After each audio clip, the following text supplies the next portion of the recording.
Welcome to episode 170 of the Whatnauts review show, where every week we pick a story and we talk about it. It could be a movie, TV series, anime, manga, comic book, audio drama, all kinds of entertainment. We watch it, read it, listen to it, and then we come back here and we talk about it. My name is Melissa Wilkinson, and I am joined, as always, by my co-captain, Kyle Springer. Good morning, Melissa. How's it going? I'm doing fine. I got a Starbucks. I think that'll give me the energy to get everything done today. There you go. What's your typical Starbucks thing? Have I asked you that? What do you normally get? I normally just get like an iced coffee with cream and toffee nut syrup. But since I got an iced coffee maker for home, now whenever I do run out and get Starbucks, which mostly just happens when I'm out of ice, when like I go to bed and I think I have ice for coffee in the morning, and then I wake up and my roommate used all the ice and the new ice isn't done yet. It's like, well, I guess I'm going to Starbucks then. Then I treat myself to like a latte, some sort of an espresso drink I couldn't make for myself at home. So I got the white chocolate mocha, which is one of their finest products. Sounds good. I am not a coffee person. Don't really like coffee all that much, but I mentioned it before we started recording here that, man, I slept so good last night, and I woke up and I was completely disoriented. It was just like, oh my god, where am I? And it was great. I slept amazingly. So I'm excited about all of that. But we're here on like round 2 for us trying to record this. We had a bit of a snag for the first time, but we're back. We're here, and things are working. Things are looking good. So I'm excited to get things going with all of this. So Melissa, what is it that we are talking about this week? We are talking about an audio drama. This is a show called Passenger List from Radiotopia from PRX. Co-written and co-directed by John Scott Dryden and Lauren Shippen. Edited and sound designed by Mark Henry Phillips. Or at least it's what the credits on the first episode say. I presume that holds true for the entire series. This is this is 2 seasons. Each season is 8 episodes long, so we listen to all 16 episodes. And this stars Kelly Marie Tran from Star Wars. It was great to hear her voice. Rose Tico. That was her name in that, right? Rose. Yeah, and if you watched The Last Jedi and you're like, this lady is great at reacting to one of her siblings possibly dying in a plane accident, boy, have we got a treat for you. Oh, no. I was struck how weirdly that's a very specific situation for this actress to have played twice in like just a handful of years. Yikes. Yeah, that's I didn't realize that. But yeah. That's funny. Yeah, so I how did you end up finding this show? Because I wasn't familiar with this one. I of course know Lauren Shippen from the Bright Sessions and stuff like that, and of course I've seen Star Wars and all of that stuff. But yeah, I don't think I had heard of this show before you mentioned it. I've come across several new audio dramas recently, so it was either a plug from one of those shows or I was on one of their pages and this was listed in the bottom in Podcast Addicts. If you like this, you would also like this list of shows. Okay. Don't remember. That's fair enough. Yeah, you pitched this to me last week. You pitched a number of podcasts that we could do, and this one just immediately stood out because you and I are both big fans of Lost. So we were like, oh, this one just makes sense. Like it's about a plane that disappears and they don't know what happened and all that stuff. It's like, what if Lost, but instead of like following the passengers, you follow the story of the people that are like still at home being like, what happened to the plane, you know? Yeah, this is like Penny's investigation or something. Exactly. but yeah, so I like when you mentioned this, I was just like, oh, we have to we have to do this when it's so on brand for you and me, Yeah. that we had to do this. So this is what we're doing. Passenger list from Radiotopia. Mm. So when you had pitched this, you had already listened to all of season 1, but you had not got to season 2 yet. Yeah. So now that you've heard the whole thing, general thoughts. What did you think? I like it a lot. This is a very strong show. I like, well, to recap it, Kelly Marie Tran plays this woman named Kaitlin Lay, who's a college student, and her twin brother Conor supposedly dies in the crash of Atlantic Flight 702, which is flying from London to New York City. The plane has not been recovered. Nobody knows where it is, but the airline's investigation has surmised it is a bird strike. Birds got in the engines. It went down. We're still working to find it. All the birds We're operating went on under the strike. presumption. Yeah. They're having a sit-in. Stuff like that. No more birds. Bird is not the word. So they're just presuming the plane has crashed somewhere. We're going to find it. Yeah. All of your loved ones are dead. And her parents have moved on. Her parents are having, like a funeral with an empty casket. And Kaitlin can't let go of this. She's like, I know Conor isn't dead. I would feel if he was dead. Something's going on here. I don't buy that this was a bird strike. So it's her just figuring out how to investigate this mystery. And she's like a 22-year-old psychology student. She has no background in investigation. She just sets her mind to it. She gets leads from being in all of these,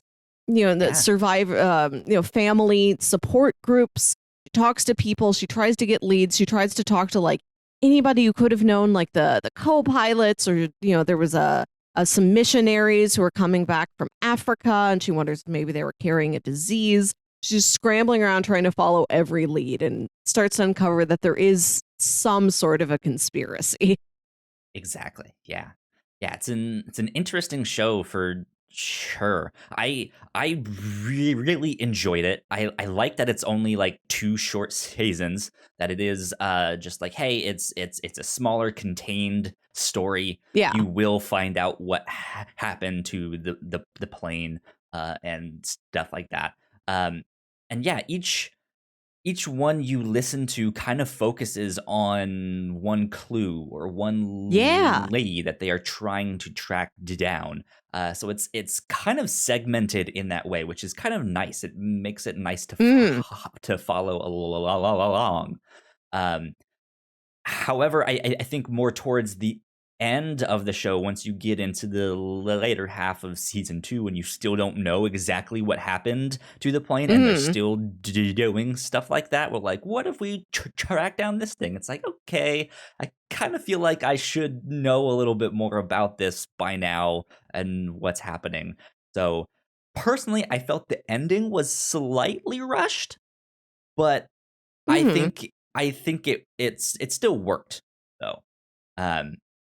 But besides that, yeah, I enjoyed this. I thought the acting was nice. I thought the way the show was made, and especially the news sequences at the start that were like the opening credits, were incredible. Those were so good. There's a bonus episode that's just about the sound design of that bunch of news coverage, talking heads, like audio clips that sort of set the stage and act as like the opening credit sequence in audio form, even though it contains no credits. Like this montage of news coverage acts like a theme song for the show. And they do change it like almost from episode to episode as the public's perception of this crash and as the coverage of it evolves over the several months that the story takes. Yeah, which is it's neat to see that change and evolve, but just the way they've put that together and the music that they're playing underneath it all, it's both like haunting and intriguing of just like, there is some like it's really sad what happened, but it's also like Like like it's inquisitive in a strange way. Like it really does make you feel like there is something going on here. Like, maybe if I can just put the dots together, then I can figure this all out and stuff like that. Mm-hmm. Yeah, I really, really enjoyed that. You have any more spoiler-free thoughts you want Just to that get into? this is a very well acted show, but Kelly Marie Tran in particular is amazing in this. This is one of my favorite vocal performances I've heard in an audio drama. She has to go to so many uncomfortable places as part of her investigation. Like she has to, just to make sure that she has gone down every single path. She has to like investigate people for like things where you can tell she's embarrassed that it sounds like she's accusing somebody of doing this, but she just has to talk to them about it just to make sure she leaves no stone unturned. Like how uncomfortable she sounds so frequently gets that across really well. Yeah, absolutely. Yeah, the acting is really, really good. There's another character that comes into play who's also kind of investigating on his own. He's a lawyer. I don't remember the actor's name off the top of my head here for these. You guys know I'm terrible with names. But that actor was also really, really good. I enjoyed him. Yeah, that was... I liked that. Oh, it was Ben Daniels as Rory. Thank you. Yes. Yeah, that I liked that character a lot too.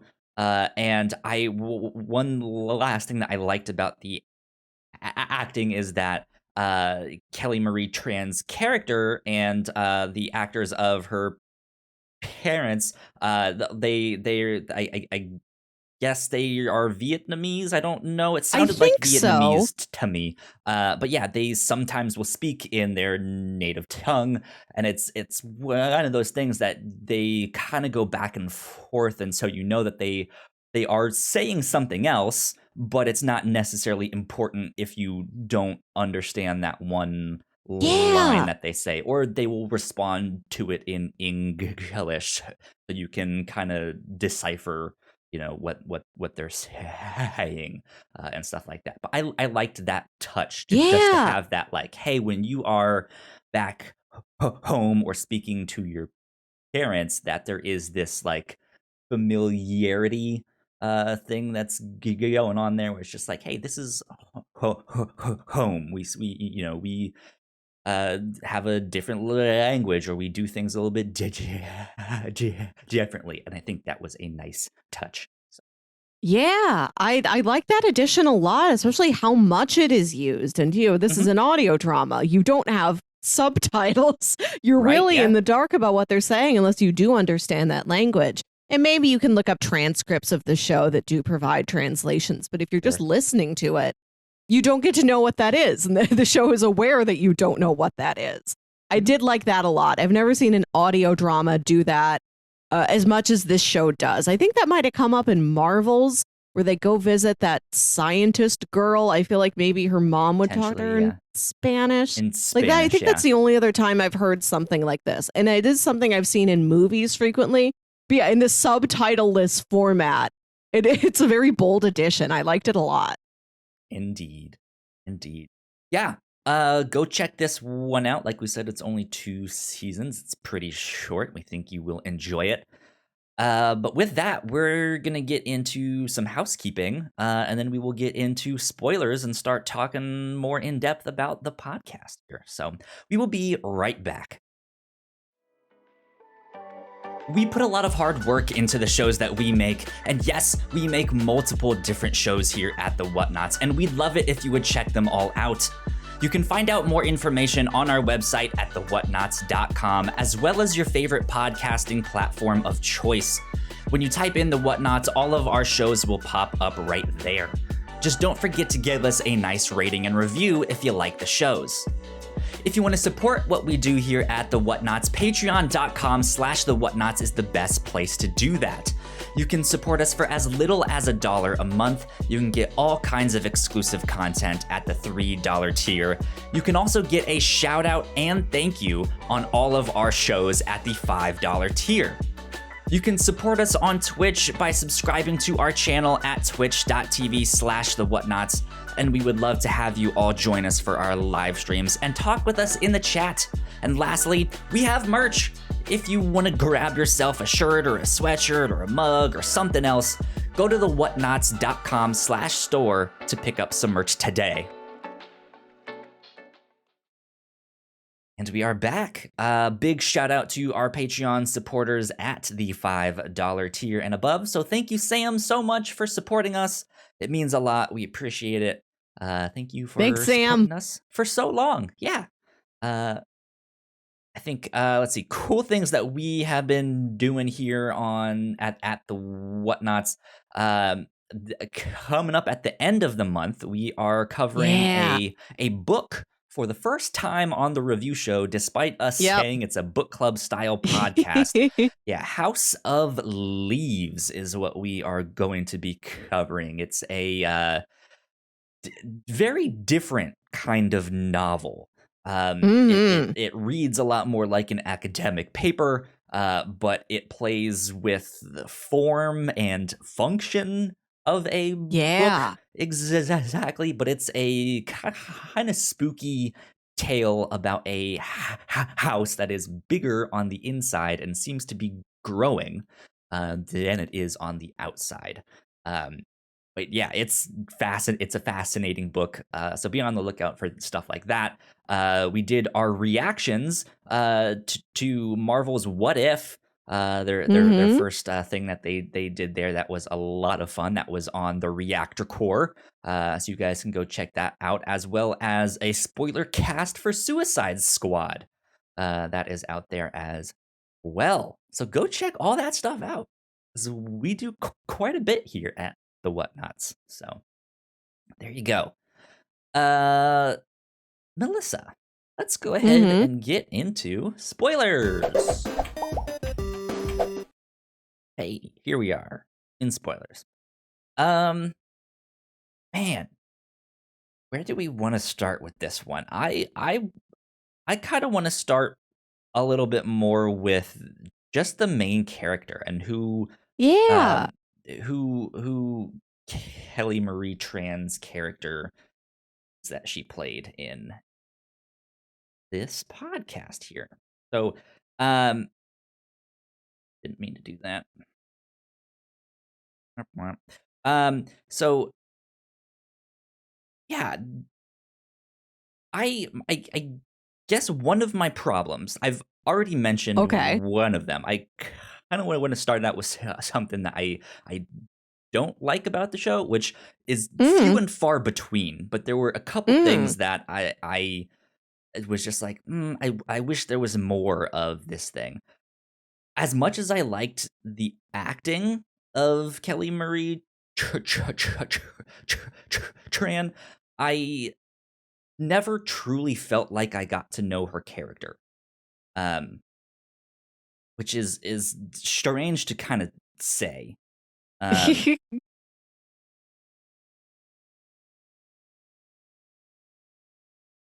the way, remind me again what her character name is. It's Kaitlin. Lee. There we go. Kaitlin Lay. Kaitlin Lay. Yeah. Like I never truly felt like I got to know Kaitlin.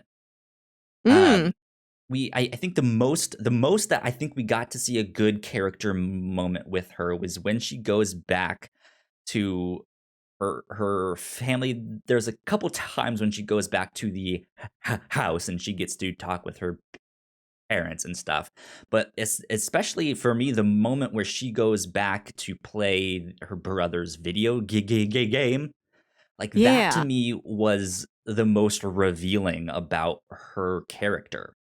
Besides that, she's just investigating and not going to school and asking people like, so what do you think happened? What about this doctor? What about this thing? Could it have been terrorists? Could it have been a Hmm. disease? Could it have been an alternate universe? Like I felt like she was always pointing the spotlight on someone else, which is, I guess, what you need to do for an Yeah. investigation. But yeah, just like not enough of her taking this information, sitting on this, thinking about it, and kind of having that reveal who she is. Did that come across to you at all? I I think this was a great emotional portrayal of that character. Like I said, some of the stuff I would say enjoy. It's not fun, but I appreciate Sure. that, like, when she's trying to investigate the co pilot and when she's looking at the terrorism angle, you can tell she is mortified that she asked to ask this Muslim man, do you possibly think this could have been a terrorist act? Like, she hates that she has to ask that, but she's like, I have to know. I have to just ask these questions because it seems like nobody else is. Even if Hmm. they're wrong, I have to like check that box off. And she's so uncomfortable with it. I liked how frequently she would wind up in situations that weren't just dangerous or threatening, but were just socially uncomfortable. Like she's Yeah. talking to some guy in a support group whose like wife and son went down with the plane, and he mentions that like um him and the wife were estranged, and the wife kind of like took the son, and you can hear a moment where she kind of backs off and starts to worry like, am I talking to a very toxic man whose wife and son were trying to get away from him for good reasons? Like, even if he is bereaving them, Hmm. like, Right. is this Yeah. the bad guy of their situation that I'm trying to get information from? And when the conversation ends, you're still really not sure. I really appreciated how often she ran into situations like that, like how this investigation isn't just dangerous. It's just uncomfortable to be in. Yeah. So I felt like I was I knew how she was feeling from moment to moment. But yeah, the more specific details of her life do get lost in the shuffle a lot. Like we really dive into her relationship with her brother, with her parents. I love the inclusion of the fact that she is skipping school to do this, and she's repeatedly Mhm. getting those calls from the bursar's office, and that's like a real threat that we're going to have to uh, kick you out. You know? Yeah. Like, we understand what you're going through, like we sympathize with your situation, but if you keep not showing up for classes, we're going to unenroll you. Like, that's the only choice we have left. I like that threat hanging over the whole thing as well. But we don't know, are there friends who miss her? Did she have any love interests? Exactly. What does Yeah. she ultimately want to do with this psychology degree that she's pursuing? There's a lot of her outside of her family. There are a lot of personal details about her that just never get touched upon. Part of which I think is a result of the fact that she is so obsessed with this investigation. Like, it seems like everything else in her life truly has dropped, and it's just the school that is the only thing that we get to see illustrated, the only thing that we get to see the Right. consequence of the fact that she has dropped it. We don't get any calls from like a friend who's like, hey, I haven't talked to you in like 2 months. Are you okay? Yeah. Yeah, it's like I like the inclusions of that stuff, and I think when we see her get uncomfortable or having to ask a difficult question that she Mm, knows she's gonna get some kind of hostile feedback yeah. on, it's acted really, really well. And I guess my issue is that I feel like that's typical of that kind of investigation rather than specific to her character. Like that tells me more about the investigation or her lack of Yeah. investigative skills than who she is as a person. Um, and stuff like that. So there was just stuff about her that I felt like I don't feel like this was necessarily a complete character. Like Yeah. but that's not to say I thought it was a bad character. Like, I Mm, wanted to know these things. She seemed like an interesting person to have the strength and the will to be like, you know what? No, this is gonna be my life now. Like, I'm gonna mm. investigate this thing. And yeah, she just kind of abandons college, right? And Yeah. by the end of this show is kind of an experienced investigator. Yeah.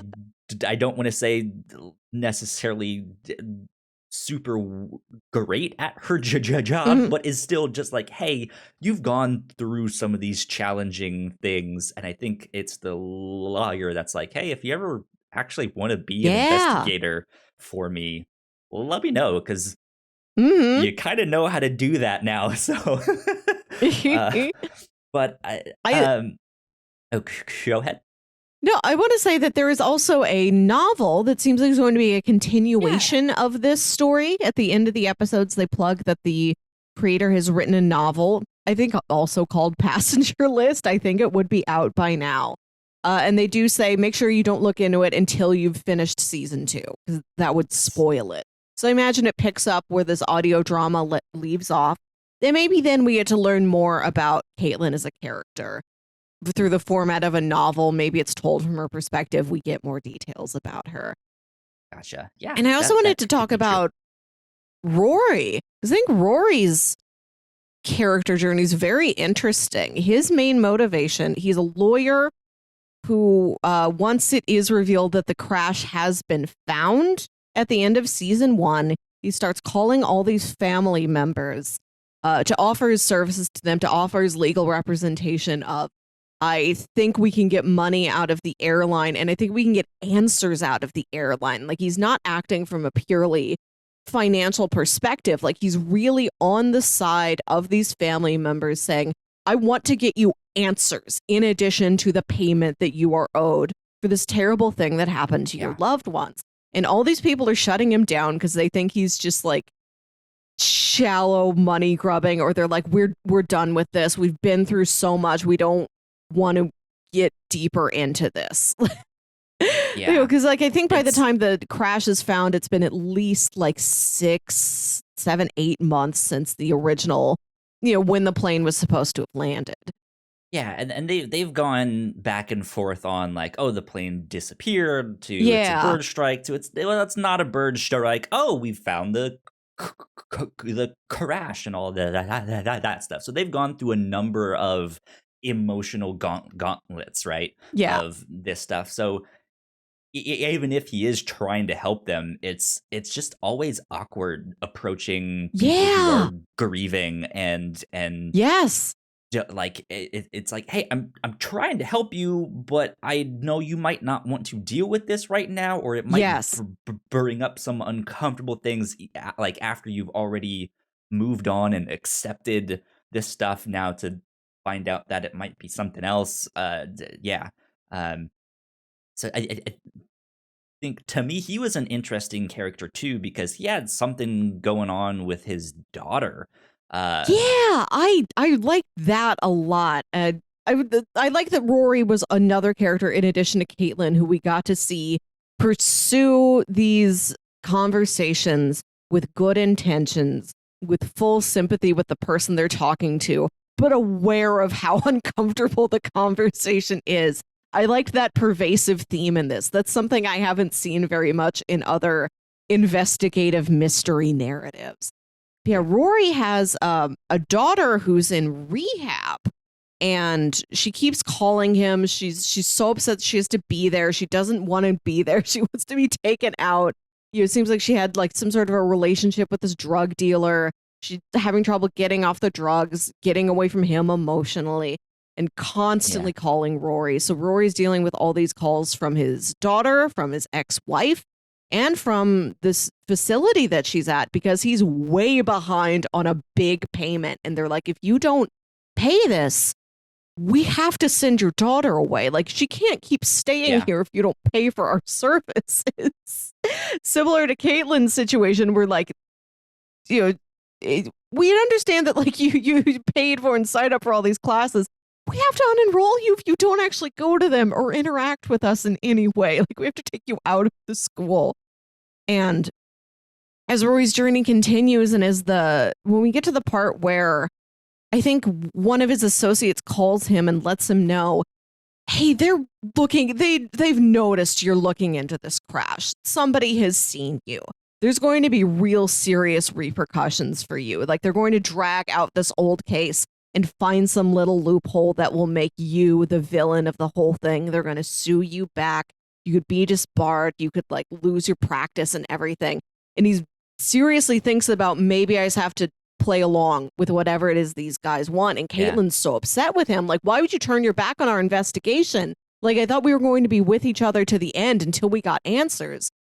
But it's because every time he does something in the interest of getting money, it's because he really does need that money, or his daughter will not be well. And he never really tells this to Kaitlin, I don't think. He doesn't tell her, really. This is why I'm always like leaving to be on the phone. So she doesn't know. All the sacrifices he is making is because of his own family. He wants to get answers for all these other family members. But this is the one thing he needs to do for his own daughter. Yeah, he's not necessarily close with Kaitlin. Like, they've just kind of met and they're working together on this one singular thing. But yeah, he never really like is like, hey, I do actually need this money. It's for my daughter. She's in rehab. Like, they don't have that like slower character moment that I'm sure I've mentioned a bunch on the show when we cover all sorts of things. That I like those smaller like character building moments. We don't really get that between them. But yeah, we do get his kind of motivation where he kind of used to be one of the people for the airlines, being the ones being like, hey, we'll give you the grieving family members, like, we'll give you the money to be quiet and not ask questions and stuff like that. So I think he feels bad too. Like, he's trying to make up for what he's done in the past too. So I liked him a lot. But yeah, I just wish more moments that weren't about the investigation. Like, remember when we covered that manga, the Drops of God? Yeah. One of my critiques with that is that every single conversation that they had in that manga was always about wine. Yes. Which, it's a manga about wine. And so, yeah, you expect there to be a lot, but it's every single conversation and nothing else. And this was kind of a similar thing with this, where every conversation that was happening in this show was about this investigation, which, again, you would expect it to be. But there's nothing else. There's nothing else for me to latch onto in their down moments or stuff like that, where I'm just like, oh yeah, now I really relate to Kaitlin, because I to be honest can't really relate to her all that much, because I've never experienced a plane crash in the way she has. Or has done some kind of investigation like that, or has skipped college in the same way that she has, and those are kind of the only things that I know about her. So yeah, that was like maybe my like major thing that I didn't like about the show. It's just like I don't completely feel like I know her. But still great though. Yeah. And I do like... Leaves me wanting more.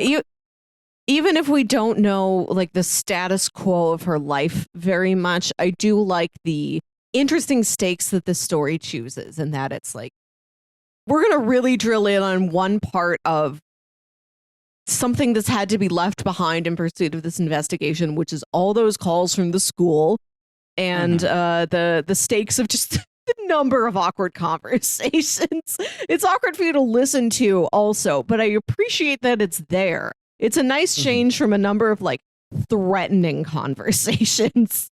Like, there are threats that happen. She is in danger as the series goes on, but I like those first couple episodes where she just has to completely pry into other people's personal business and interrogate them and accuse them of things. And she doesn't like that she has to do it, but she knows I have to. I have this goal. I can't turn away from the goal now. I'm committed. If I don't do this, nobody else is doing this. She's so alone. It's really her and the voice on the phone, who we later find out is Thomas, because she's talking to this mysterious contact, who's like under a code name, speaks through a vocoder. We don't really know who they are, but they've got some sort of inside knowledge, and they're like kind of the one ally that Kaitlin has. And they really like those conversations that they had with each other. And they did have this very interesting kind of intimate energy to them. Just maybe in that the fact that they're the only allies each other has in pursuit of this investigation. You don't know what her dynamic with this person's going to be as this relationship grows. And it's revealed that this was her brother's fiance, who she'd known, whom she was on good terms with, and who she has, I don't know, it seems like he's fallen off the face of the earth. And so he's been like contacting her in disguise. And you're like, oh, that's why he always was so nice to her. That was his family. He was like, this is my sister-in-law. Yeah, they like it explains that like familiarity that they seem to have with one another, and it was always strange to me that she never questioned him and was just like, wait, who are you really? And because like at the start she just kind of went along with it with it. It was like, okay, I'll look into this and I'll look into that and stuff like that. And I just was like, well, why is she questioning everything else and then not him? Or not this person. She does question him. Yeah, like she'll hear a background noise and she's like, where are you? And he's like, oh, I'm at work. And she's like, what do you do for a living? And he's like, I can't, I don't have time to talk about that. Here's the clue that you need. Yeah, but then like she questions like this sound she hears in the background. Yeah. But never the like, why are you sending me to this place specifically now? Like, is there something else out there that I should be looking at instead? Like, what? Just like, how did you get this stuff? Like, she has some of those thoughts, but then just kind of doesn't really do much on them because there's not much she can do there. But yeah, like they despite that, she has this kind of willingness to go along with it, and when you do find out that it's this like soon to be family member, then it's just like, oh, okay, that like there's this like weird unspoken familiarity there that they weren't necessarily aware of, or she was not, but it was still there. So I did enjoy that. So that's good stuff. Do you want to kind of break down exactly what happened with the plane? Yeah. Next? Yes. Okay. So I mentioned at the start that each one, they are kind of tracking down a specific clue, or there's a specific interview that they are conducting in each one, and you don't truly really find out what happened to the plane until the finale. Really? Yeah. Which I guess was my other kind of like smaller thing that I didn't really like all that much, is like I was hoping to have put together some dots before the finale, but that was not the case. But I think it still worked out nicely. I still enjoyed what they gave me, but yeah, so kind of complicated. Yeah, it is very complicated with this. Yeah. And when Caitlin's investigating it, there's a lot of different avenues that she pursues of possible culprits. The flight had a last minute switch of the co-pilot. The co-pilot was a Muslim man. She like talks to the man's brother very uncomfortably to say, hey, do you know if maybe he was involved in anything radical? I'm sorry, I have to ask. Yeah. yeah. And like the pilot herself was an old, like not old, but like she was a career pilot. She'd been doing this for decades. You know, she like didn't really have much in her life that wasn't this career. And Kaitlin looks at, was this woman just completely jaded and burned out? Like, she sent the plane down. Was it her? She looks at the very first thing you hear in episode 1 is this little boy is lost at the airport, and his and like the airport staff like brings him in and says like, oh, he was supposed to be on this flight. He was supposed to be on Atlantic Flight 702, and this is before they find out that the flight has disappeared. Looks like his mother got on board and left him behind. And Kaitlin, the first episode is Kaitlin investigating that this woman was like the sister-in-law, I think, to this man who was into like human trafficking. And she wondered if like this woman was going to like blow the lid off of him, and she suspected that he would try and take her out by taking down the plane, and that's why she left her son behind. Even if she abandoned her son, he would still live, you know. Yeah. She investigates those. She investigates the missionaries who are coming back from the Congo. That was maybe my favorite episode because she's looking at something completely different, something that isn't crime. She's looking at disease. She's looking at, did they come back with something that spread very quickly through the plane?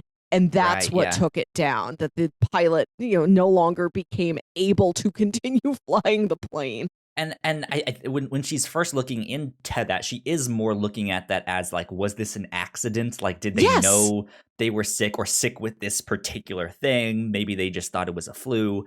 And then it's like, okay, was this maybe more purposeful? Hey, there was a doctor on board who also like studied like biochemical weapons or something like that. Did he have something? Was he trying to move something that was maybe very difficult to do that stuff? Was it terrorism? Was the and then she gets into like, was the plane hacked? Like, is that possible? Like, my brother was kind of into that stuff. Could it be something? And then she gets to the end of like, was my brother involved? Like, did he have something to do? And she's in disbelief that he would. And I think a lot of people are of the same mind of like, no, he actually like he helped stop this one thing back in the day. Like, he seemed like he was a good kid. But like she's trying to look at all of these different things that happened, and in the end it did seem like someone was sick with something, could be some kind of contaminant, but they weren't entirely sure. And so the US government like didn't want them to come into the States, and then like diverted the plane right to Iceland or Greenland. And has basically been secretly keeping them there under quarantine and just trying to figure out who was the one that brought this disease on board. And was it like that? Like they are doing the same investigation that Kaitlin is, and they found nothing. Like, which I that was the thing that was like the most shocking to me, is that they've been here for like more than 6 months, because I think the funeral that the Lay family was having was 6 months after. And so this had been another handful of months after that. So it's almost been a year that these people have been missing, and there's only been like a couple people that died. I think it was the people that were like originally sick or stuff like that. But besides that, they're just like, they're trying to pump these people for information. Like, who was it? Who did this? And they know nothing. There's just nothing. Yeah, I did like that's what the answer was. Kaitlin has identified so many potential suspects, all these different connections. There was like a weirdly high amount of like the persons of interest on the plane, and she's just like, it could be any one of these people. Who is it? Which one of these is it? And to find out that the government was in the same boat. They're like, we know somebody brought this down on the plane. We also don't know who. That they're like, this is why we haven't come forward with anything before then. We're like, we don't have answers. We want to come out once we have an answer, and we don't. Yeah, so like the government had received a lot of intel that pointed to there's going to be some kind of terrorist attack on the plane. We don't know what the method is. We don't know what the source is. But like, intel tells us this. And then I think that missionary woman, Wendy LaPierre, whatever her name was, she did die on the plane, presumably from a disease she had picked up during her trip in Africa. And I think some other people then started to show signs of sickness. Not sure, is that spreading? Is this just a normal cough or cold that now they're very paranoid about? But the government, as soon as they thing where they as soon as the government finds out, okay, a woman died, now it looks like other people are getting sick, we think this is bioterrorism. We're going to divert the plane to Greenland. And I think like the plane did need to crash to like get down there, and so like the front half of the plane, those people died, and like I think like 20 people ended up surviving. It's not a very high number, unfortunately, out of the like 200 something passengers that the plane was carrying. Right, yeah. But they needed to like crash the plane to like get it down, and like out of the survivors, they quarantined them because they thought they would have, they might have been infected to this bioterrorism agent, or at the very least some, terrible disease. And they're not showing any symptoms. And I like that gray area too, that they're like, it looks to us like they are not sick, but we really can't rule anything out. What if this is a bioterrorism disease that takes 6 months and 2 weeks before it shows itself? Yeah. We got to keep them in there. We have to keep monitoring them. And they're like, we still know there was a terrorist on the plane. Who was it? So they're grilling just everybody for information, and they just don't have any clear answers yet. And that contact, Marianne, I think, was telling Kaitlin, we wanted to come out and tell the public what happened, but we couldn't do that until we had a clear answer. We couldn't tell your family Conor was alive until we could prove whether or not he was sick and name the culprit behind this whole situation. Yeah, which I think is the tragedy of this whole thing. Because at the end of the day, what I took away from it was that, nothing actually happened. Like, this is just a right place, wrong time, right time. That like it was the perfect storm of all of this stuff, of all of these people of interest being on the plane at the same time, of all of these potential threats, and then just one small minor thing happens that's enough to be like, oh shit, we need to do something now in case something does actually happen. But then nothing does, not really. Except for at the very end. I did like the final cap at the end of the story where Kaitlin's gotten a couple mysterious calls from somebody who, and Thomas had been speaking through like a vocoder, right? His voice was distorted, but it was still a human voice talking to her. She's been getting these other calls from another mysterious person named Chad, and these are sent through like a voice to text, a text to speech generator thing, which is this very cold, unnatural, like, Siri voice, just like reading words written on a page, and like all the intonation is wrong. Right. It's very effective in being creepy and threatening.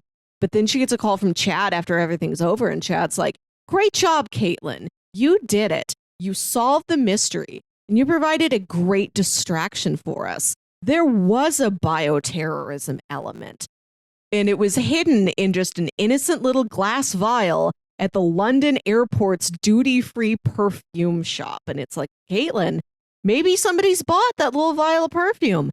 Maybe they haven't. Why don't you go there and see if you can find it? Yeah, and see, like that's something else that I question. That of like, is there really Like, do we Yeah. know? Like, we Yes. don't know who this mysterious Chad is exactly, or if they are some kind of terrorist group. Like, who are they exactly? Like, Mm. we don't know that, and we don't know if that means they're planning on some kind of follow-up show. Well, With it's the novel. I imagine that this is what the novel kicks off with. probably, yeah. Um, But yeah, I mean that could be a fake thing too, to just get her to Mm. bite and to then do Yeah. something else for them. Um, so it, yeah, like it's something that is teasing you of like maybe there really was, but at the end of the day, I feel like I have to take that as like there wasn't really, but we'll see what this thing is in the book. Mm. Um, so I don't know, but I so let me ask you this: compared to the ending of Lost, how what did you think of this one? Oh, Did that's this not fair. provide more answers? We both know that the ending of Lost is not about the answers. It's about the conclusions of these character journeys, a point on which Lost True, succeeds. true. And this show does not go as deeply into the character journeys. Though I will say I like that all these side characters you've encountered over the course of the podcast.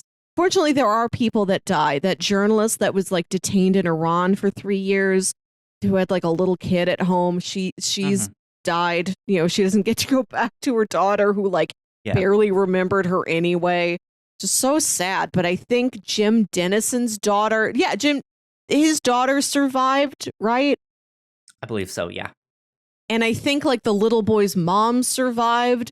So like that, I liked that bookend a lot. You know, that's the first thing we start with is this abandoned little boy. And he does get reunited with his family. You know, and Mhm. it, Connor's back. Yeah, yeah. I feel like the wins that the situation did give us were well chosen. It was like, oh, thank goodness. I do feel a sense of relief that that person survived. Yeah.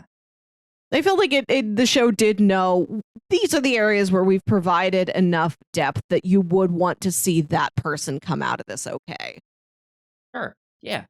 Yeah, I liked the ending of this. It was not what I was expecting. Um, I was also grateful that they did not go into like the supernatural stuff of like, did they Yeah. get pushed into an alternate dimension? We don't know. Yeah, Was yeah, it nobody time really brings up travel? aliens. Right? Yeah. Did they get abducted? Um, yeah, like I'm grateful that they didn't go in that direction and they really tried to keep this grounded. Um and I think the kind of emotional ending of Lost was also about grief and loss, and it's like how do you deal with that and moving on and stuff like that. And I think this show tries to touch on a lot of similar themes of how do we deal with this, how do we move Mm. on, when is the appropriate time to Yeah. move on, uh stuff like that. So I felt like this was uh satisfying of like, all right, we found out what happened. It was not what I expected, but yeah, this is definitely a concrete thing where it's like, okay, I know what happened now, and now we just have to kind of sit with this and accept it, and stuff like that. Yeah, and which is why I think that the thing that was most shocking to me was that the government didn't know anything Yeah. else, and it was just like you were expecting some kind of statement from them of like, here's this extra thing that we know, or here's what actually happened behind all of Yeah. that. And it was just like, we're in the same boat at the end Yeah. of the day here. And that I think was the thing that hit me of like like that's kind of a really cool and interesting Mhm. ending to that. Because like you would expect them to be like, here's what happened, A, B, and C, X, Y, Z, it's done, this is exactly it. Yeah. And at the end of the day, it's just like, well, kind of don't really know. Yeah, and I like that there is cover up, but there's not necessarily cover up for the sake of cover up. There's cover up for the sake of stalling. They're like, we don't want to come out here and reveal that this happened until we Public have safety, the yeah. whole story, which Yeah. is, I like that that's not sinister. Like, it's not a good idea, but you kind of get it. I like that as many bad things as the government has done throughout the various little crime stories throughout this narrative. I like that it's not like as simple as government bad guy, government hide. The government's like, no, we want to find the truth. And then once we have everything, once we can prove that all of these people who survived are safe, then we will reintroduce them to their families. Yeah. There's some similar stuff going on in the new Suicide Squad movie from James Gunn. It's a little bit different, but it's similar themes and stuff like that. I won't get into too much detail because I don't want to spoil it. But yeah, that movie came out recently, so that might be something worth checking out. But yeah, like I like that is the thing I think I was most satisfied in, is the way they concluded this. Despite me wanting, like, hey, it would have been nice if there were a couple more dots that I could have connected on my own throughout the series. I think I was mostly satisfied with where this ended. To like, I'm not necessarily interested in the book and having the continued adventures of Kaitlin Lay, because I was satisfied to be like, hey, I think they told a good story here. I walked away from this being like, this was really cool. This was enjoyable. This is one of the most interesting mystery stories I've come across recently, and how muddy the whole thing is, how it turns out that the people hiding, covering up the whole thing were as clueless as the main investigator was. And they're like, we need your help. Like, you've got an angle on this we don't have. How uncomfortable so much of the investigation was. This was a great approach to this sort of a mystery story. I also like the locations that this went to. That's something, especially when you're dealing with an all auditory medium. It's really important to get all of your locations sounding like actual locations and stuff, and not like, oh, they just recorded this in a booth and then found some like background cafe noise and stuff like that.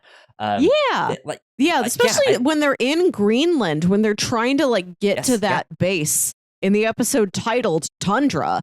That sounds like what it's supposed to be. That was a very well sound designed episode. Yeah, I mean, they have moments in all of these locations that make it sound more realistic, or make it sound like they recorded it all on location. I don't think they actually did, but still, like, what they did do with the stuff was amazing. Like, I think the another moment that I want to point to is like being at the mosque. Like I really liked the kind of the enclosure that was in it. Like, it made me feel like I was in a smaller space where I needed to be more quiet and respectful. I think also the scene where Kaitlin kind of first confronts Dennison to be like, why are you following me, and just making the scene at the diner stuff is like, yeah, you can search for like background noise at a diner, but as soon as you disrupt that scene there, like the sound changes, right? Mm-hmm. And I think they did a good job of making it sound like that was actually happening in the space that they were hoping to make there. Um, so I really enjoyed that. All of the stuff of being on the plane. Uh, Yes. to I don't know what is all involved in recording that stuff. Like how like I'm sure there's a bunch of resources out there of people who have like, okay, I need to like hire a plane to just sit here and run for an hour, so we have the like background sound, and we're just gonna make this available for a small fee or stuff like that. But yeah, just like the way they composed their Mm-hmm. environments in this, I thought was stellar. Um, Mm-hmm. so One more thing I want to talk about, since we've mentioned Jim Dennison, who's another major sure, character. He's an yeah. FBI agent whose daughter, I think his daughter is also like a grad student, maybe. She's like just a little bit older than Kaitlin, I think. His daughter went down with the plane, and he's been fanatical. He's gone like full like string conspiracy board trying to figure Yeah. out what brought this plane down, to the point where the FBI is like, we're going to Take a place you vacation, on Jim. leave. Yeah, take a vacation. But I like that deep it, like in the like second or third from the final episode, then we get this flashback to Jim at the airport, at the New York airport, when it's like 2 hours after the flight was supposed to have landed. And he's like, and he's like talking to the gate agent, or whoever it is, like, my daughter was I'm here to pick up my daughter. Do you know anything about where the flight is, why it's been delayed? Did it have to like land somewhere else to refuel? Do you know what the situation is? And then he sees all of these other FBI agents file into the building, and he sort of gets over there. He doesn't sneak in because like he has his FBI credentials with him. And he's like, yeah, Agent Jim Dennison, I'm part of this.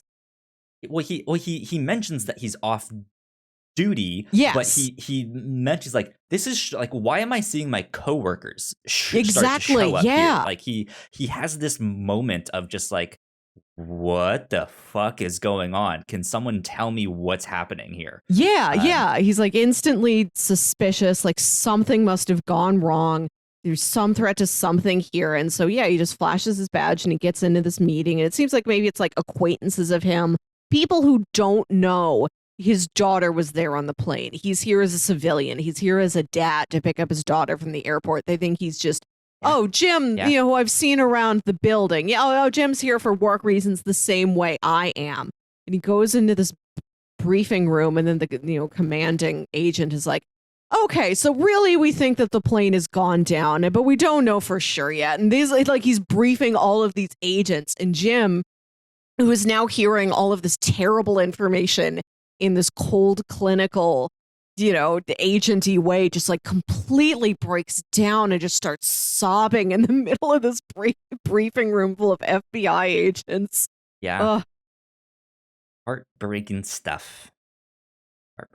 Yeah, he was he was a character that I liked to not like for some reason. Like I thought the actor that played him was phenomenal, but yeah, just like something about that character, I was just like, I'm not necessarily a fan of you. Yeah, like maybe that was his obsessive nature there, but then again, Kaitlin also had that obsessive nature, so yeah, there was just something about him. I was just like, I don't really like you all that well there. You sympathize with him, but yeah, he is a lot more over the edge than Kaitlin or Rory or anybody else is. Yeah, more erratic. Yeah. I wanted to circle back around then to the sound design and go back to that stuff. I know we mentioned the like opening credits and stuff like that, but I have to mention those again. Those were phenomenal.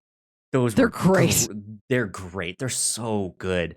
And Yeah, I'm not necessarily someone who watches cable news and all of the talking heads on TV and stuff like that, but to have these like to know that they were putting in like clips of real news things Yeah. in there, like mixed in with that, just lent this, excuse me, it lent this like this real believability that this is something that Mm. actually happened, or stuff like it had this weight behind it that really, like, when you heard some of these news clips that like Atlantic flight 702 has gone down, like they've Mm. the investigation on possible bioterrorism, like all of that stuff. When you hear that stuff mixed in with all of these like real people that are like out there who this is their new stuff, saying stuff that can fit in with this stuff, but it isn't necessarily about,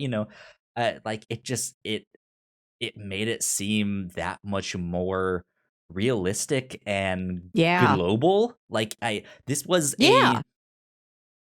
a lot of audio dramas, in my opinion, feel small because, like, Mm. despite the globe-trotting nature of some of them to go investigate different things, or at least have multiple locations, you're usually always like it feels like you're stuck in a single room with a lot of them, but for some reason, because of these opening credits things, it made it feel like there was stuff happening outside of this investigation that was going on, whether it was some clip of a family member on some talk show being like, oh, and so because we're Muslim, we're terrorists, like all of, like Mm. it made it seem like Caitlin's investigation was just a small part of what was happening Yeah. internationally. With this thing, and that was phenomenal. So Mm. bravo to Yeah. Another that thing stuff. That about was how the show very good. is structured is that Kaitlin is often recording these conversations that she has. I think she even, like, when she goes back home to visit her parents the first time, she's recording that conversation, and her dad, like, freaks out and makes her turn the Yeah, recording device off.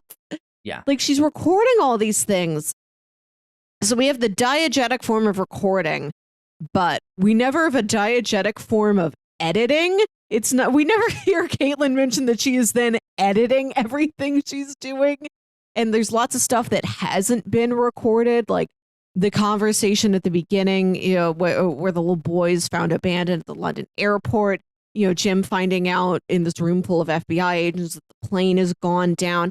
I right, thought that was an interesting mix. And normally audio yeah, dramas are either entirely diegetic recorded audio, like the notes in the Bright sessions or something like yep, that. We have a psychologist who records her sessions, or it's like Night Vale or King Falls, where it's a radio show, or we have just straight, this is an audio drama. Nobody's recording this. This is just a narrative that we choose to use audio as the representation of. yeah. This was an interesting mix of both of them, where somebody is recording something, but that's not what the show is. Yes, I'm glad that they did that, because Yeah. a lot of audio drama kind of fell into that trap, like when the Mm. black tape started to get big, and Ars Paradoxica, and as we mentioned, the Bright Sessions, which was also made by Mm. Lauren Shippen, who worked on this show. As those shows got big and popular, a whole bunch of other shows tried to do the same things and fell Mm. into the same, like, oh, okay, so we need like some investigative journalist or some character that has to be Yeah. recording for everything, and that's how you're hearing all of this, and you don't need to do that stuff. Like, Yeah. you can just have a scene somewhere out there, who knows, and Mhm. it just be like, well, this is the scene. It does not need to be bit of like, well, we recorded this on a tape recorder so that you could listen to it as a podcast now. It Mm-hmm. just tell your story. And I think that's exactly Mm. what this did, right? Like you have a character that records everything. So Mm. most of the time when she is in the scene, you're hearing it through her recording. But Yeah. then, yeah, there are scenes that like, well, that character's not in the scene, so this is not a recording. This is just Yeah. naturally like you're a fly on the wall and get to hear all of that stuff. Yeah. That so Yeah, I good. do like diegetic audio dramas where what you are hearing is a broadcast of some kind. I like that format a lot, but I also really appreciate it when a story recognizes that is impractical for the particular story we want to tell. We're not going to try and make ourselves fit into that structure of, okay, why would somebody be recording this audio at this moment? Yeah, yeah. Um, I do have to say, I think my last kind of critique about the show is not actually about the show itself. It's unfortunately, because they had to make money and pay the bills, the advertisements that they had in the show took me out of the show every single time, and I did like. I've listened to podcasts that have that stuff where they will do like a Yeah. mid, a mid thing, like a mid ad roll or one at the end too. Like I don't necessarily mind them. Like I just get there, but for some reason, something about these ones was just completely ripped me out of these. Like maybe you know what? It might not even be that. It might be the issue is that like maybe I was so engrossed in the mystery of what this thing was that Yeah. I was like so focused on this thing, and when they're like, let's talk about mixed market or whatever the thing was, I was just like, oh my god, no, please no. Right.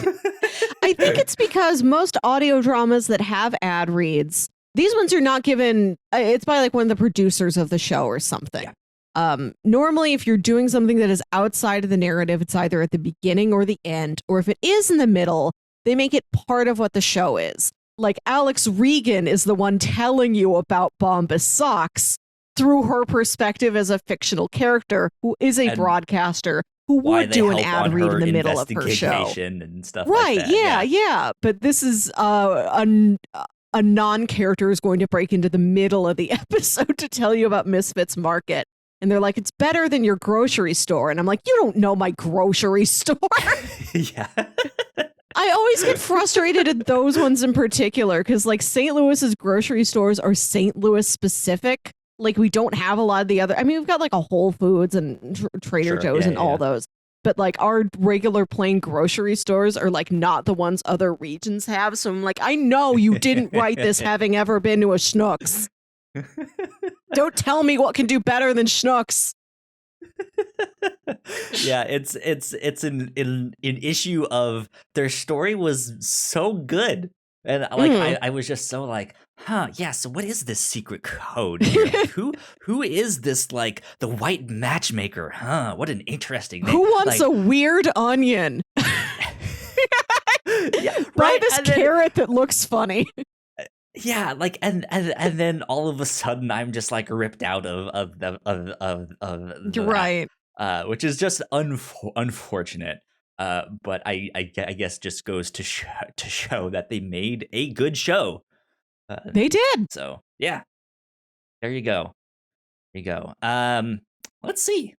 I think that is about it that I have to all the stuff that I have to say on passenger list. I did not did you by chance listen to they have two more things on the feed that are like, hey, if you enjoy this show, here's another fiction podcast that you might like. I did not check those out. Did you by chance Let's see, what are listen these? to those? Blackout from Q Oh, Code Media. Blackout. And That's the after one the starring hum, Rami Malek as a radio DJ in a small town where suddenly there's a giant unexplained blackout, which I've like had on my list for a while, but I haven't started listening to yet. And then, Rami no, I don't know Malek, what. okay. Oh, the other ones, it says in a post apocalyptic world. So if I read that, then my brain shuts down. Not a fan But of maybe after the post-apocalypses. hum is for you if you're okay with things being apocalyptic, and then after that. Yeah. Yeah, so I didn't check that stuff out. But before we get to our recommendations and stuff like that, I think we should do a quick check-in on bingo. We've been doing review show bingo with a bunch of different fiction tropes and stuff like that. Let me see. Pull up my document here. Review show bingo. Okay, let's see. No characters got hit through a building. There was no Yeah. death by electrocution. There was no courtroom scene. We don't have exactly what I was thinking of when I wrote down, why are you telling me this? And we've got a variant of guy in the chair, but instead of a guy, somebody providing tech support, it's somebody who's like feeding you a clue, which feels like a separate trope from guy in the chair. I feel like I would accept that. You'd accept guy in the chair? Yeah. But yeah, I think you're right. That is the like pushing the envelope. Like, well, I can see how it is the guy in the chair, but I don't know. I don't know if I really have anything that would really fit. Character gets stuck with a kid if you want to talk with episode 1, and Yeah, but we you never also don't see, follow that. Yeah. I don't think we can really do actor who appears as themselves despite them having clips of real life people. Yeah. I don't know if that's not what we intended with that one. So I don't know if I personally on my bingo card can mark anything with this Yeah, one. I don't think guy in the chair is right for this. What I meant was like, actually, I might have one. Vehicle in peril. The airplane is in peril for a multitude of things, and we specifically said this was not meant to be like just a regular car crash or stuff like that. Like it had to be like a car like hanging off the side of a bridge or stuff like that.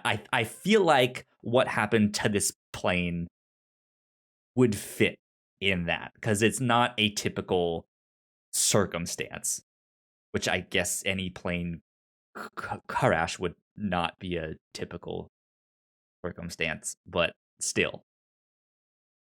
How do you feel about that? I feel like when we wrote that down, we meant it in the sense that it is in a physically precarious situation. And I feel like with this, it's like, okay, we have to bring the plane down because of possible bioterrorism threats. You make a good like the point. fact that it was arranged that we have to crash the plane. It happens to be inside it's the people who are in peril, and it happens to be inside of the vehicle itself is not the thing that's like in precarious situation. All right, yeah, you make a good point there. You've convinced me. I won't mark it down. Okay. Do you have something on yours you can mark?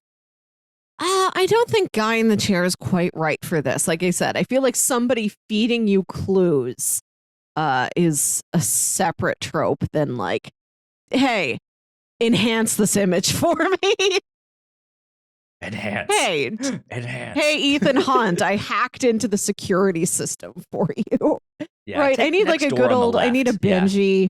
I need a Wade from Kim Possible. Like that's what I had in mind. Sure. Yeah. Okay. Well then not much movement on our bingo cards for this week then. We will keep playing as we keep reading and watching more stuff. So, Melissa, it is now time for recommendations. It is. If you liked this podcast, what else would you recommend to someone who liked this?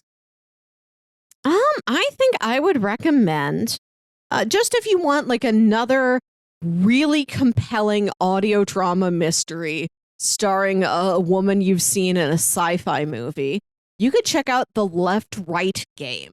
This is an audio drama from Q Code that stars Tessa Thompson as this journalist who learns about, this is one that has diegetic recordings.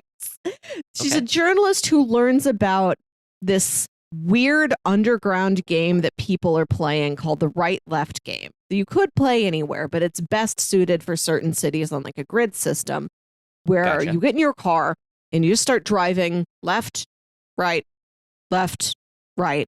And if you do that long enough, things are going to get weird. You're going to end up in like another plane of reality. And she's like, okay, no way that's real. But there's people who believe this. Let me go travel to where they are. Like they're setting out from like some town in Arizona, I think. She's like, let me go follow these people for their next drive. I think this is a really interesting story. I want to document this and like find out like what sort of people believe this sort of thing. What sort of people do this? How do they approach this weird mystical adventure?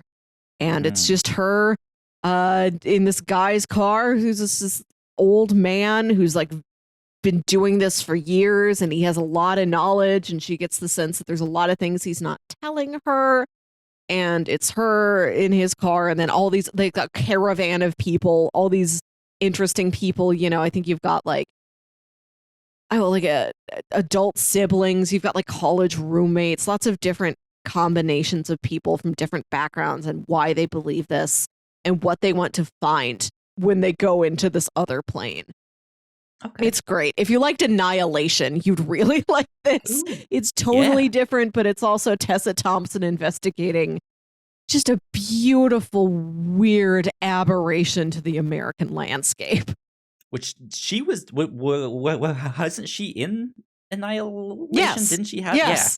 Yeah. Interesting. Okay. Good stuff. Any other recommendations? Oh, you're just lost like always. I've Surprise. I've heard good things about The Leftovers, and then there's that other show, Manifest. I can't personally recommend those because I haven't seen them yet, but I know it's of a similar ilk of like something happened with a plane. Oh, The Langoliers. The Langoliers was a Stephen King short story that was turned into like a TV miniseries in the 90s. And this is something I saw as a little kid that like haunted me. Like I never knew if what I saw was real, if I was misremembering it. I tried to describe it to my parents and they're like, I don't know what you're talking about. Like I can't tell you what that movie is you think you saw. And eventually I tracked it down. The Langoliers is a story about I think it's a plane in flight, and some people wake up, you know, like all these people dozed off on this long flight. I think they wake up and there's only like 10 of them left on the plane. Like they don't know where anybody else is. One of the people who's there like is an ex-pilot, so he's able to like land the plane, but the airport they land at is like abandoned. Not a bit, but like it's empty. Like everything is like weird, clean and like seems like it's in regular use, but there's not a soul there. It seems like nothing is alive. I think like weird things happen to them if they try and like leave the airport. And the titular Langoliers are these weird little monsters that look kind of like the aliens from Attack the Block. Like they're just like these little like spiky fur balls of like absolute blackness, except they will like chomp on reality. They'll like eat reality. So like they want to take off, but like, no, these guys are eating the runway. It's a weird story. Weird. Interesting. Stephen King, though, has a lot of weird stuff going on. All of his stuff there. Cool. Good stuff. Yeah. So I have two comics. I have a comic and a manga actually that I want to recommend. The manga, I've probably mentioned it a number of times when recommending stuff. It's a favorite of mine called 20th Century Boys. Yes. I love this one because this is about a conspiracy theory and a cult. Um, there's this guy that starts recognizing this symbol kind of around town, and when he starts to dig into like what is this symbol, he gets told that it is the logo for this cult that has Uh-huh. like recently risen to popularity. But the thing that like really struck him to start digging into this is because for some reason he recognizes the symbol. He's like, I've seen this before somewhere else. And he realizes that this is a symbol that he and his childhood friends made up when they were younger, and that they made this kind of comic booky, just in the way of like, hey, if you had to take over the world, what would you do? Like, how would you do it? And they Mm-hmm. like wrote down in this notebook this plan of like how they would take over and destroy the world. And they didn't think anything of it, and they kind of forgot about it. They all grew up and went their separate ways. But now here's this cult using that same logo and enacting out their plan. Mm. And he's trying to figure out, like, do I know the people that are leading this Yeah. cult? Like, who is this? Let me get in contact with all of my old friends to see did they go down the deep end with that. And so it is this big like mystery and investigation into like, how did they get a hold of this information? Like, is it one of us? Like, do we know what's happening here? And it's wild. It's a great Mm. story. Um, so I highly recommend that. If you want things that are maybe more on the horror side, and want a good mystery, the comic that I would recommend is Nailbiter. Nailbiter Ah. is another favorite of mine, which takes place in the town of Buckaroo, Oregon. And it is a fictional town, but it is the hometown of at least 16 different serial killers. And so everyone is just kind of like wondering, like, what's going on in Buckaroo that 16 different serial killers have all originated in that town. And there is a cop that figures it out. He's like, I know what happens, or just what's going on.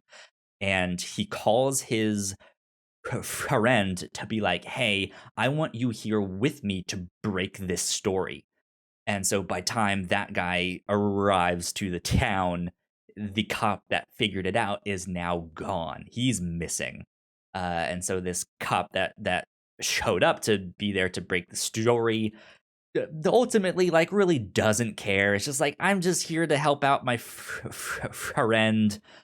I don't know where he is, what happened to him. But as he starts to investigate all of that stuff, he starts kind of figuring out what's going on with this town and all of that stuff, and why there have been so many serial killers from this one town. And it's a great mystery of like, maybe it's a cult, maybe it's something in the water, maybe it's a conspiracy, maybe it's an experiment, maybe it's this. And so yeah, um, Yeah. lots of just like, let's try this angle and see how far we can get and stuff like that, like what they did here in this show. Like, maybe it's the Yeah. doctor, maybe it's terrorism, maybe it's this thing, maybe it's that, right? So That's a good I would recommendation. recommend Nailbiter and 20th Century Boys. So go check that stuff out. Those would be my recommendations.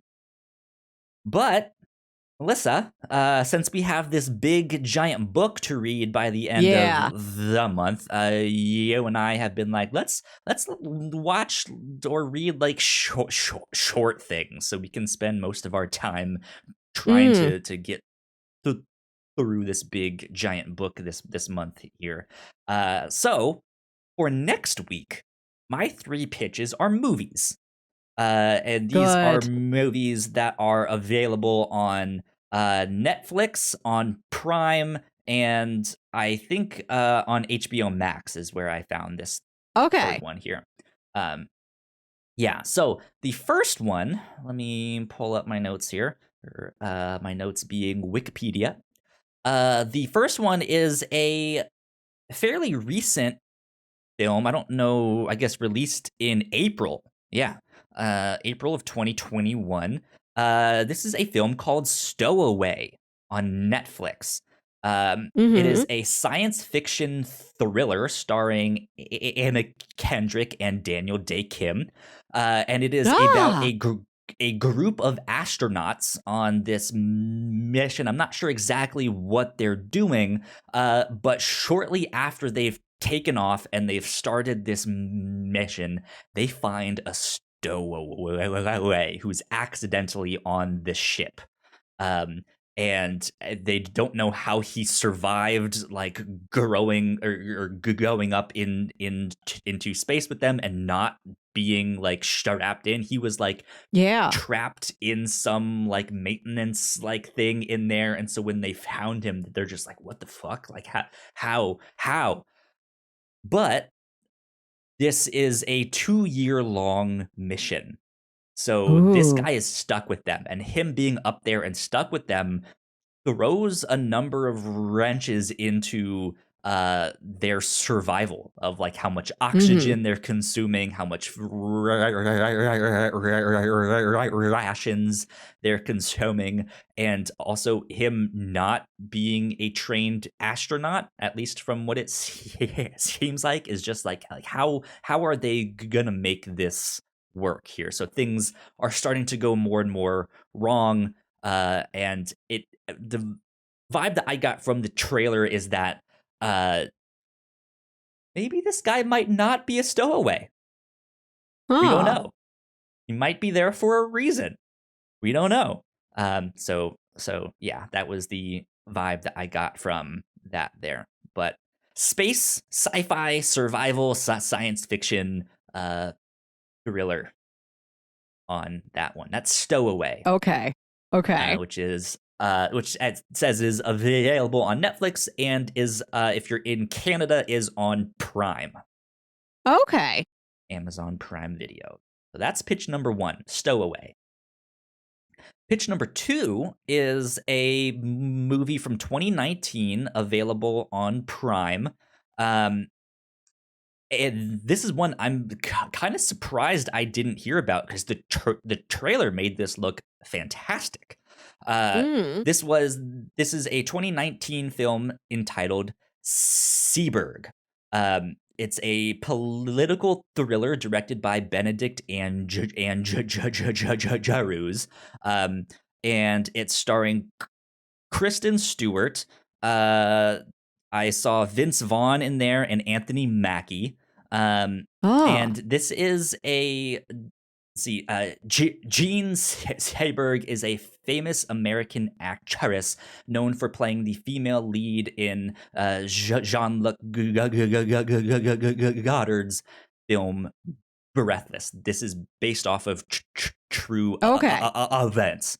Um, and she's in an open marriage. XYZ. She's a big famous actress. But then she starts getting kind of involved in politics as she starts to witness the treatment of Malcolm X and the rise of the Black Panthers and stuff like that. And she starts to get involved in some political intrigue, and it starts messing with her career. And starts getting to her head, and she starts kind of going off the deep end. And so I think this Hmm. movie focuses on her and the effect that this is having on her and her career, and this the FBI's like smear campaign against her and these political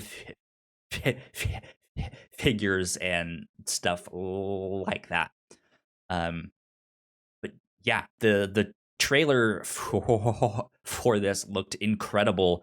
I was Hmm. surprised that I hadn't heard of this just Yeah. by how good it looked, and stuff like that. But that is pitch number 2, Seberg, Seberg Okay. is the name of that one. And then pitch number 3 is available on HBO Max. This is a movie from 2020. It is an American drama, I believe, also loosely related or loosely based off true events, if I'm not mistaken. It is about a 14-year-old boy who goes by Mouse, living in Baltimore. And he is interested in biking. It's What is this movie especially in called? like motor bikes. It's called Charm City Kings. Okay. Sorry, I thought I had mentioned that. Yeah, it's Charm City Kings. And it is directed by Angel Manuel Solo. I'm not familiar with any of the main actors except for Meek Mill. I know him through his rap career, Uh-huh. but that's it. So I don't really know his acting skills there. But yeah, it's this coming of age story about this young boy who wants to get involved in the like motorbike culture in Baltimore and kind of the gangs that are in and around that, and him trying to get on this team of bikers that are like the biggest, and they have the best tricks and stuff like that. So it's kind of a sports movie, but Oh. not really. It is this coming of age tale. It looks like it's a drama and maybe a bit of a crime story as well, but it looked really, really interesting for the mix of kind of genres that was in that. And it's an HBO Max original. I think it premiered at the Sundance Film Festival in 2020. So, Hmm. it says here the executive producers are Will Smith and Jada Pinkett Smith. So, Oh, nice. something else with that there. Yeah. That's pitch number 3. Pitch number 1, Stowaway on Netflix. Pitch number 2, Seberg on Prime. And pitch number 3, Charm City Kings, available on HBO Max. That's a real variety of stuff. There's Yeah. there's movies like this you've never pitched before. That being said, I'm going to go for the obvious Whatnauts choice and pick the space movie.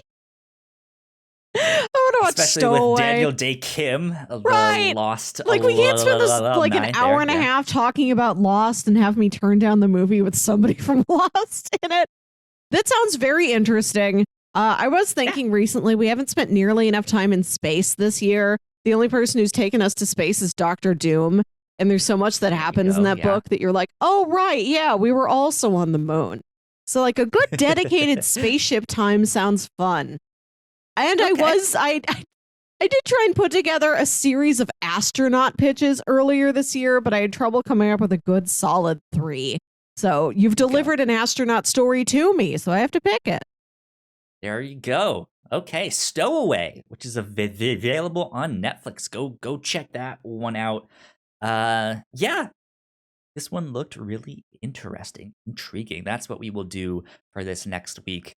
And like we mentioned, be reading House of Leaves in the meantime if you want to follow along with us for that. And we will be covering that at the end of the month. So there you go. Melissa, where can the people find you on the internet? You can find me on Twitter and Instagram at Wilkywit. That's WILKYWIT. And listen to my other podcast, Saturday Morning Obscurities, where me and my brother Jams talk about weird old kids shows you feel like only you remember. There you go. You guys want to stay up to date with me? I'm at Yo Kyle Springer on Twitter.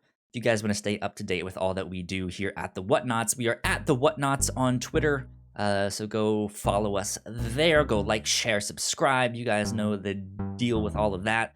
Yeah, this has been number, 160? No, 170. 170. 170 of the Whatnauts review show. We will see you all next time. Bye. Bye.